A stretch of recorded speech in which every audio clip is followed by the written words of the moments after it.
Siglo XVI. La Edad de Oro en España. Una mezcla de heroísmo, misticismo católico, conquistadores e Inquisición. Y de esa fusión surgió una música extraordinaria, espiritual, conmovedora, sublime. El sonido del mismísimo compositor de Dios. Este vídeo señala el cuarto centenario de la muerte de Tomás Luis de Victoria. Las obras que escucharemos se encuentran entre las mejores piezas de música sacra jamás compuestas, y las interpretará uno de los mejores coros del mundo, The Sixteen.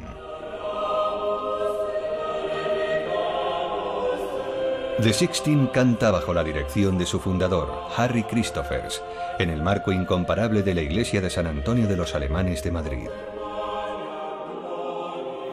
Victoria no era tan solo el mejor compositor del Renacimiento español. Para mí es el mejor compositor del Renacimiento.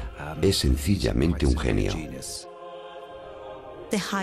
Los estadios más elevados de la oración mística eran un don concedido por Dios. Victoria debió tener ese tipo de experiencia para poder crear esa música que se encuentra en un plano superior a otras formas de música. La música abre una ventana al mundo de ese hombre intensamente espiritual, músico, sacerdote y místico. Ahora tenemos la oportunidad de conmemorar su vida y su creación, una de las obras más gloriosas del Renacimiento tardío de la Edad de Oro española.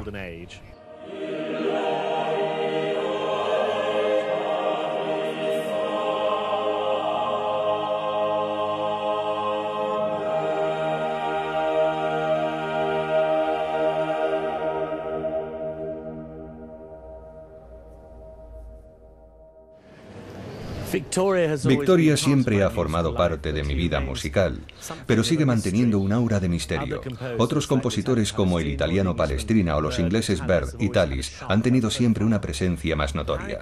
Pero Harry Christophers cree que Victoria es un compositor genial y que sus obras están empezando a gozar del reconocimiento que merecen. Para mí, una de las cosas más increíbles de Victoria es la forma en la que puedes interpretar su música, en la que puedes ser increíblemente audaz con la dinámica. Y a veces, durante las actuaciones, todos nosotros como grupo nos sentimos abrumados por la emoción que nos transmite esta música. En un simple motete puedes crear unos efectos increíbles que consiguen que el espectador se levante de su asiento y no sepa qué es lo que viene a continuación.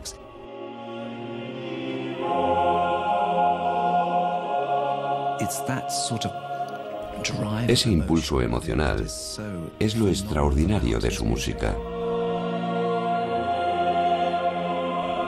The Sixteen está especializado en la música de este periodo. El coro ha viajado hasta España con el fin de interpretar algunas de las mejores obras de Victoria en el interior de esta joya del barroco en el corazón de Madrid. La iglesia de San Antonio de los Alemanes fue construida durante la época de Victoria. En este extraordinario edificio de planta ovalada, todas las superficies están decoradas con pinturas que muestran la vida de San Antonio y de la realeza española.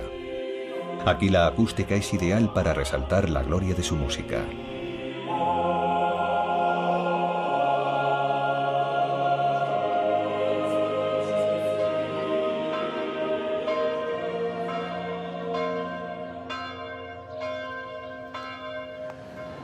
Victoria alcanzó la madurez en lo que fue una época turbulenta y emocionante de la historia de España. Europa se recuperaba todavía de la conmoción de la Reforma protestante, que había desafiado al más profundo nivel las doctrinas, los rituales y las estructuras de la Iglesia católica. La música, la pintura y la arquitectura fueron herramientas cruciales en el Renacimiento católico conocido como la Contrarreforma. No es de extrañar que alguien con el talento y la fe de Victoria consiguiera prosperar. Victoria era un ferviente católico que aspiraba a tener una relación más estrecha con Dios. Su música es también arquitectónica, en consonancia con los edificios para los que se interpretaba. Las voces de sus obras ascendían hacia los cielos al igual que las iglesias. La primera pieza que interpretará el coro será Sancta Maria Succurre Miseris. La veneración de la Virgen María se encuentra en el núcleo del catolicismo, particularmente en el catolicismo español. Victoria compuso numerosos arreglos en base a textos dedicados a la Virgen, y su ferviente y sensual lenguaje le confiere la supremacía entre los compositores renacentistas. Su música esclarece el texto suplicante. Santa María, socorre a los desdichados, ayuda a los débiles, consuela a los afligidos.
Tomás Luis de Victoria nació en 1548 en la ciudad amurallada de Ávila.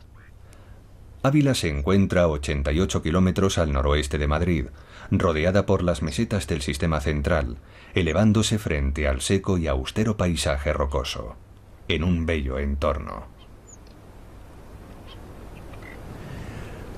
Conocemos algunos detalles tentadores sobre la vida de Victoria. Sabemos, por ejemplo, que era el séptimo de 11 hijos y que su familia prosperaba socialmente, hombres de negocios, oficiales navales, clérigos. 2 de sus tíos eran sacerdotes. Su padre murió cuando Victoria tenía 9 años. Al año siguiente se unió al coro de la Catedral del siglo XII aquí en Ávila, un centro de rejuvenecimiento espiritual, especialmente de misticismo. Aquí estudió las bases de la música, cantando y tocando el órgano. Pero también fue aquí donde vivió la legendaria mística Teresa de Ávila, posteriormente Santa Teresa. Aquella sagaz y afectuosa monja de enorme talento se convirtió en una de las figuras más notables de la fe católica y conoció al joven Victoria. Santa Teresa era una mística. Describió sus intensas experiencias espirituales en términos físicos e incluso sexuales, y parece que Victoria trató de encontrar un mundo de sonido que tuviera semejanzas con los escritos y las creencias de Santa Teresa.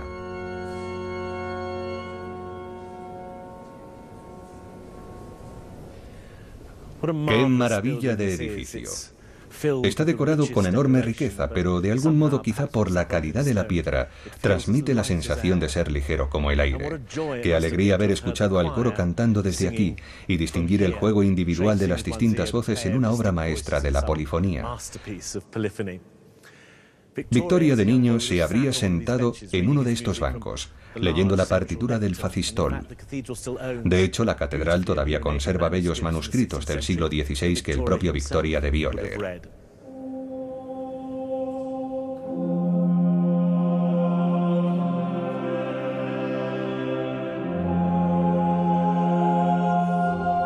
En aquella época, solo se permitía formar parte del coro a hombres y a niños. Harry Christophers emplea a mujeres en su coro, y las voces de soprano se eligen especialmente por su claridad cristalina para poder reproducir el sonido de los niños al cantar.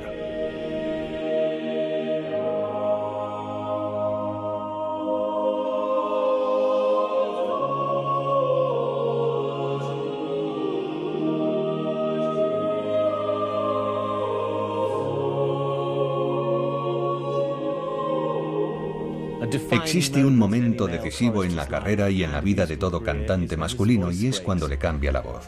Eso le sucedió a Victoria con 17 años. Pero se consideraba que tenía el suficiente talento como para que el propio rey apadrinara su educación. Felipe II desembolsó 45.000 maravedíes, una gran cantidad de dinero, y Victoria abandonó Ávila y viajó a Roma para estudiar con los jesuitas, una orden poderosa y agresiva en el mundo de la educación que se consideraba a sí misma como un ejército en plena batalla para defender las creencias y las prácticas tradicionales católicas.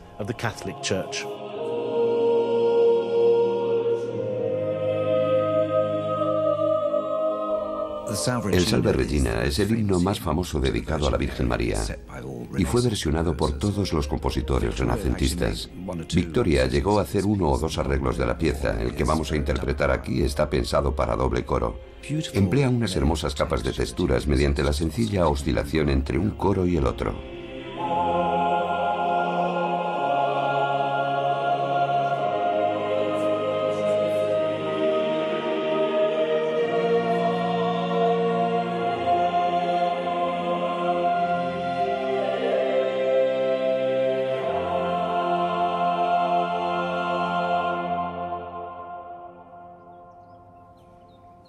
En 1565 Victoria ingresó en el Collegium Germanicum.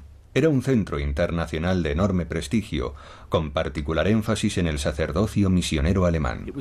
Lo dirigía un comité de 6 cardenales protectores que decidió que los alumnos debían vestir sotanas rojas, por lo que se los conocía como los gambericotti, las langostas hervidas. Para ingresar en la institución, Victoria obtuvo la recomendación de nada menos que de Teresa de Ávila. La Roma renacentista del siglo XVI era el centro cultural de Europa, una ciudad próspera para los artistas, un lugar donde conseguir una reputación internacional.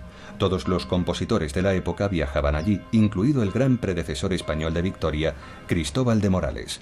Y Victoria, casi con toda seguridad, conoció y puede incluso que recibiera lecciones de Palestrina, aclamado como el príncipe de la música, y quizá el compositor más importante del momento. En Roma, Victoria aprende latín, imparte clases y es finalmente nombrado maestro di capella en el Collegium Germanicum, donde estudió.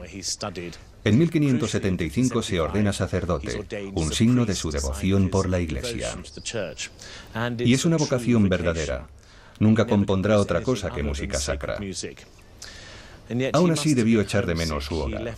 Abandonó su corazón en España, y eso se puede apreciar en su motete de exilio, Super Flumina Babylonis.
Han pasado 400 años desde la muerte de Victoria. ¿Cómo podemos estar seguros de que nuestra ejecución de la obra es la que él pretendía? Afortunadamente existe un nutrido archivo de su música y he venido al monasterio de Santa Ana en Ávila para ver algunas de sus partituras originales. El primer libro que me muestran contiene 4 partes distintas que se podían separar y repartir entre las diferentes voces. Se imprimió en Venecia en 1572, cuando Victoria tenía 26 años de edad. ¿Significa eso que ya era un músico de éxito? Sobre todo lo sorprendente es la madurez que muestra Victoria en estas obras, porque estas mismas obras las va a reeditar posteriormente prácticamente sin ninguna modificación. Eso quiere decir que eran ya obras que estaban perfectamente acabadas, siendo sus primeras publicaciones. ¿Tiene usted alguna muestra de su caligrafía? Lo que sí que tenemos es algunas correcciones, por ejemplo, ¿no? Esto es una edición facsímil, no es un original, pero que se conserva en la Biblioteca Nacional de Roma, de unos salmos editados por él. Sí que lo es, por ejemplo, la cabecera, Tomé Ludovic de Victoria, y hay luego textos. Esto, por ejemplo, sí que es un texto escrito por él. Esta es su grafía. Y estos son instrucciones para la imprenta, ¿no es así? Efectivamente. La música de Victoria se envió a las catedrales europeas y a algunos colegas, Alemania, Austria, Polonia y España. Le pregunté a Alfonso si eso le hizo ganar dinero a Victoria. Hay otros historiadores que han defendido que se hizo efectivamente bastante rico con la venta de sus obras, porque lo envió a muchas catedrales y le pagaron. Hoy eso está puesto en cuestión, porque sabemos que le pagaron a algunas catedrales, pero muy poquitas para toda la edición que hizo. Entonces, probablemente no se hacían ricos con estas ediciones. ¿Para usted es el genio de la música renacentista española? En mi opinión, sí. En mi opinión, Victoria es el gran genio, ¿no?, del Renacimiento. Por un lado, la perfecta adecuación de la música al texto. Y por otro lado, el sentido armónico más moderno. Un sentido armónico moderno. Bueno, Alfonso, muchas gracias. Gracias. Victoria compuso una gran cantidad de música para Cuaresma. Y el oficio de Tenebrae es increíblemente importante en el camino hacia el Viernes Santo. Tenebrae quiere decir tinieblas, así que estaba compuesto para el oficio vespertino. Son expresiones muy directas de emoción y para mí representa lo mejor de Victoria.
En 1583, Victoria dedicó un libro de misas a su monarca, Felipe II. Escribió: ¿a qué mejor fin podría dedicarse la música que a cantar las sagradas alabanzas de ese Dios del cual procede el ritmo y la medida?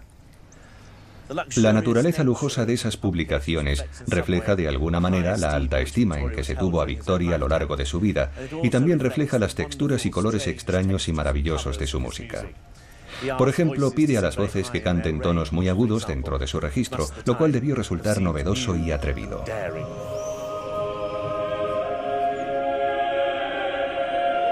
He acudido al Museo del Prado en Madrid para admirar la obra de un contemporáneo de Victoria afincado en Roma. Un pintor de Creta que también empezaba a llamar la atención. Se consideraba a sí mismo un devoto católico y se hizo famoso por su dramática pintura religiosa.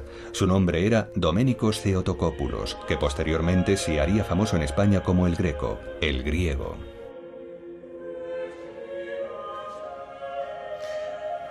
Me gusta particularmente este cuadro, La Anunciación, una obra que habita en gran medida en el mismo universo que la música de Victoria. Comparten el mismo sentido teatral y dramático, una combinación de intensa aspiración espiritual y de regocijo por el mundo físico.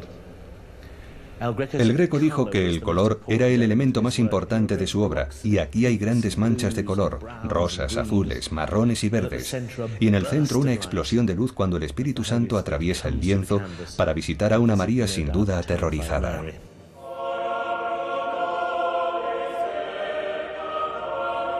La contemplación de la obra de El Greco causa una respuesta emocional. Sus cuadros me recuerdan que la música de Victoria también se reconocía en su tiempo como colorida, o por usar el término de raíz griega, cromática.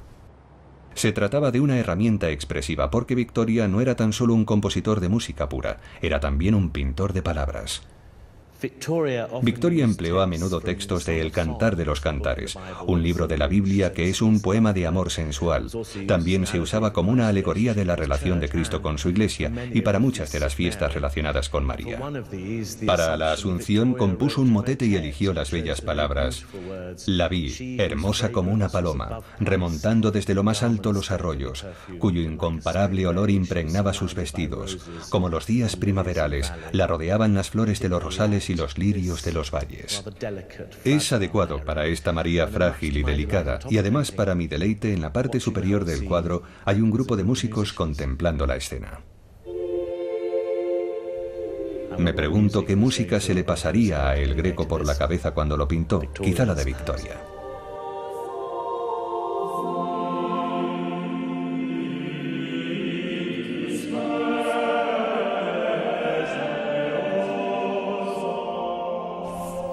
Vidi Speciosam es un motete muy especial. Recordemos que el Cantar de los Cantares es básicamente poesía amorosa pagana, escrita mucho tiempo antes del nacimiento de Cristo. No hay la menor duda de que Victoria disfrutó escribiéndolo. En muchos aspectos es lo más cercano a la ópera que jamás compuso. Son textos muy sensuales.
Tomás Luis de Victoria vivió 2 décadas en Roma, donde se estableció como un compositor de gran celebridad y éxito.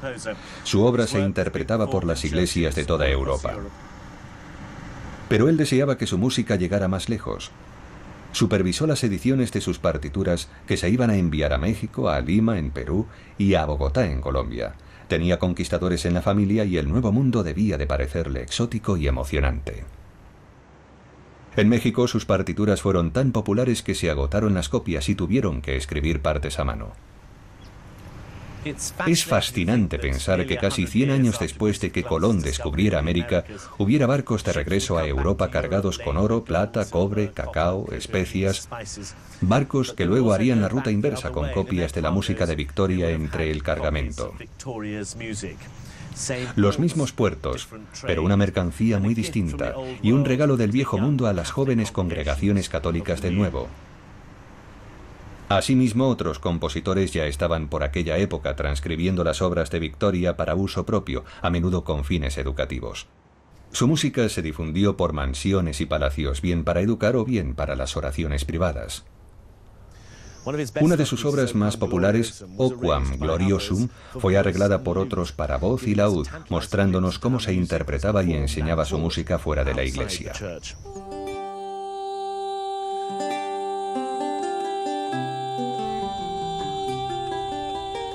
La música sacra no era tan solo para los oficios divinos y para la actuación de un coro exclusivamente masculino, tal y como eran los coros en la época de Victoria. Existen muchos ejemplos en esta clase de repertorio de una ejecución con una voz cantante y un florido acompañamiento de laúd, y probablemente se hiciera para enseñar a cantar a las jóvenes princesas.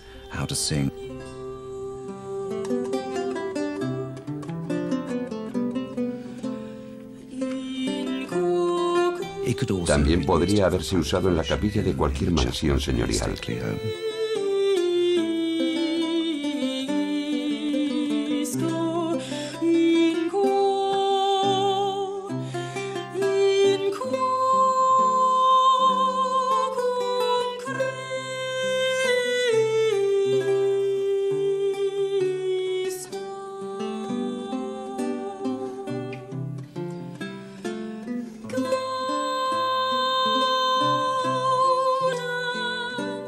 Go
Todavía viviendo en Roma, Victoria echaba cada vez más de menos su hogar.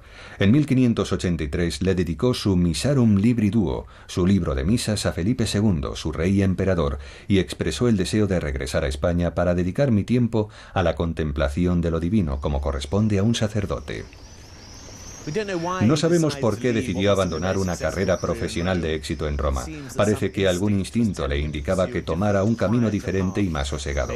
O quizá estaba cansado de vivir en el extranjero. Lo que sí sabemos es que estaba muy solicitado. Recibió ofertas de las catedrales de Zaragoza y Sevilla. La larga labor de cortejo de Victoria hacia Felipe II dio sus frutos con un puesto en Madrid. En su palacio real de El Escorial, el rey disfrutaría de la música de Victoria.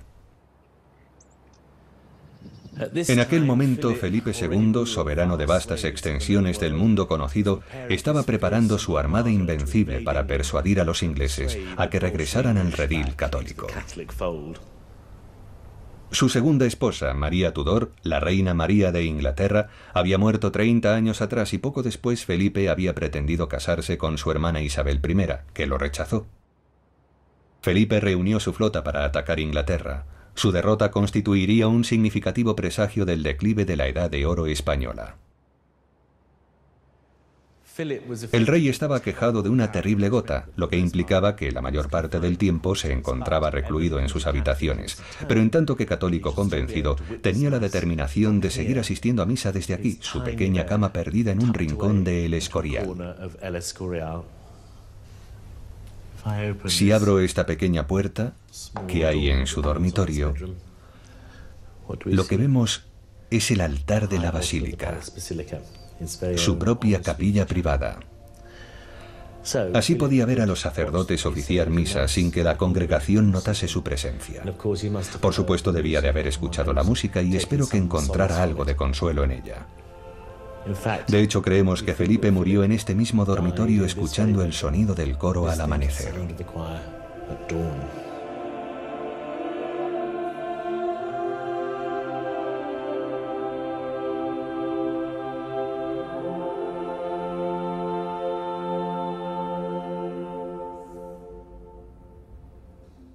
Entre la extensa obra de Victoria se encuentra una música sublime para oficios especiales. De particular interés es su obra para la Semana Santa. Es, por su alcance, prácticamente única para un compositor del siglo XVI. Es música litúrgica que transporta a los devotos y cada pieza tiene un propósito específico. Sus lamentaciones ofrecen una particular intensidad expresiva, apasionadamente sombría, misteriosa. Las lamentaciones de Jeremías fueron versionadas por todos los mejores compositores del Renacimiento. El arreglo de Victoria es bastante increíble. Lo que para mí singulariza a Victoria entre todos los compositores es que llega absolutamente hasta el fondo de los textos. Son interpretaciones muy personales.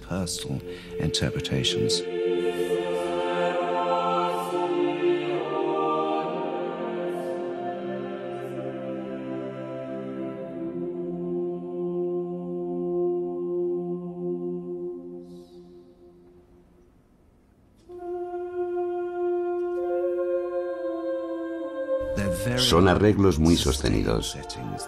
Son increíblemente difíciles de cantar porque se necesita un control absoluto. Cuando los cantas, tienes que tener la impresión de estar de rodillas y debes sentirte incómodo.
A diferencia del Greco, que fue despedido por Felipe II, Victoria gozó de patrocinio real durante el resto de su vida. La familia del rey lo apreciaba y él escribió música para sus oficios en varias ocasiones. Mientras que el rey residía en su vasto palacio con su magnífica capilla, su hermana María, al regresar a España tras la muerte de su marido, el emperador Maximiliano, llevó una vida muy distinta. Se mudó al íntimo y retirado convento de las Descalzas Reales. Aquí era donde Victoria trabajaba como capellán. En aquella época era como un refugio para la realeza, siendo el hogar de 33 monjas de clausura, entre las que se contaba la infanta Margarita, hija de María. Se las llamaba las monjas descalzas por las sencillas sandalias que vestían durante todo el año.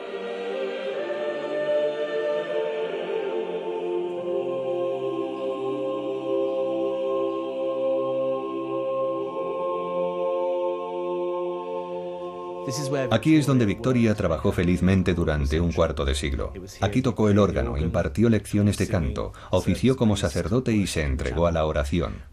Sabemos que la élite de Madrid venía a este convento para escuchar su música y que sus obras se seguían publicando porque viajó a Roma para supervisar una edición de sus partituras, por lo que parece obvio que aún deseaba que su música se conociera y se interpretara.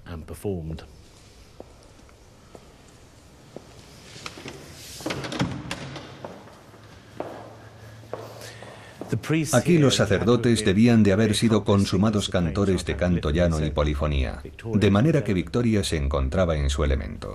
Según las crónicas, era un hombre jovial y amistoso. No consideraba su fe como un medio para aislarse del mundo.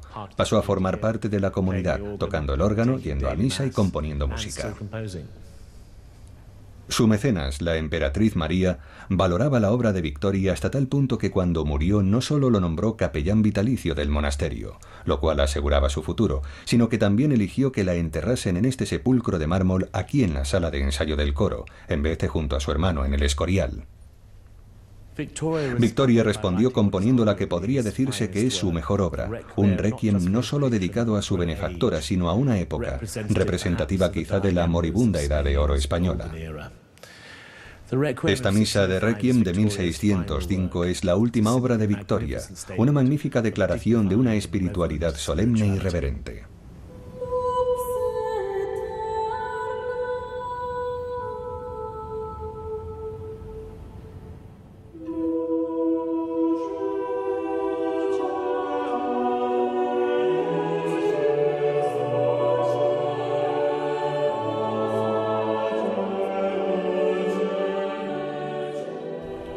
El Requiem de 1605 es el mejor legado de la producción de Victoria. Para mí es el mejor Requiem escrito por un compositor del Renacimiento. Es una hermosa versión con una letra esclarecedora.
La visión del mundo de Victoria era bastante color de rosa, y no hay el menor indicio de que albergara dudas. Se mantuvo siempre firme en su fe.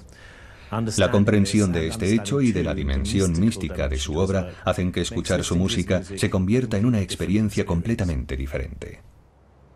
El tipo de misticismo pregonado por su mentora, Teresa de Ávila, encaja a la perfección con la naturaleza extática de la música de Victoria. Teresa de Ávila, por ejemplo, recomendó a sus monjas que podían dejarse llevar por sus estados de humor.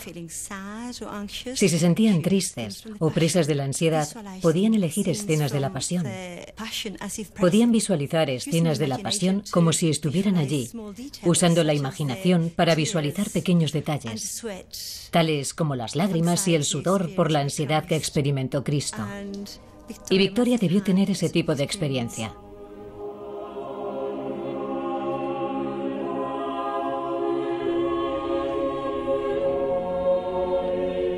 Congratulazioni Mihi es en verdad la culminación de todas las facetas de Victoria.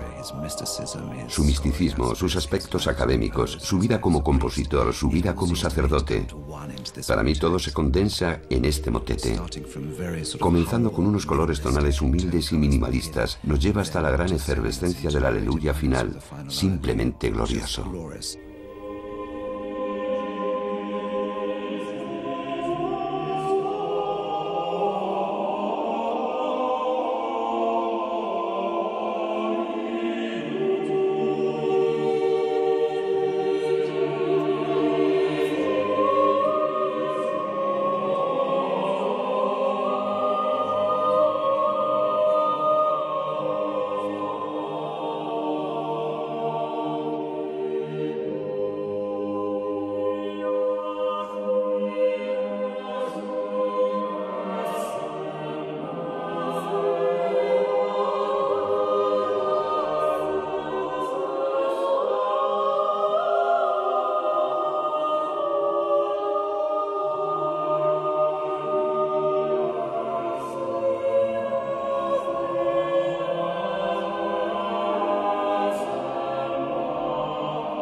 Victoria pasó el resto de su vida en el convento y varias horas al día en esta capilla. Le encantaba tocar el órgano y cuando murió en 1611, a los 63 años, le legó a su asistente este instrumento que tenemos aquí. Debía de costar una cantidad considerable de dinero, pero lo pagó de su bolsillo. Se me permitió sentarme en la tribuna del órgano, pero no me dejaron tocarlo.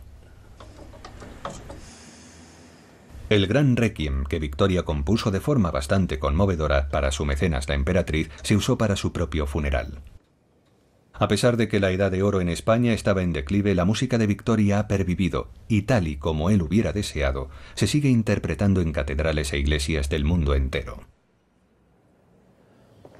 Mi breve visita a España me ha permitido bosquejar un retrato del hombre, Tomás Luis de Victoria, y decididamente me ha ayudado a clarificar su lugar en la larga y azarosa historia del catolicismo en este país. Estoy fascinado por un hombre que puede dedicar la totalidad de su vida y de su obra creativa a su fe y hacerlo con tanta alegría. Era obviamente un hombre con una energía inagotable, y esto le dio fuerzas para trazar su vida espiritual con enorme honestidad y poder. Qué gran legado de música sacra nos dejó para disfrutar.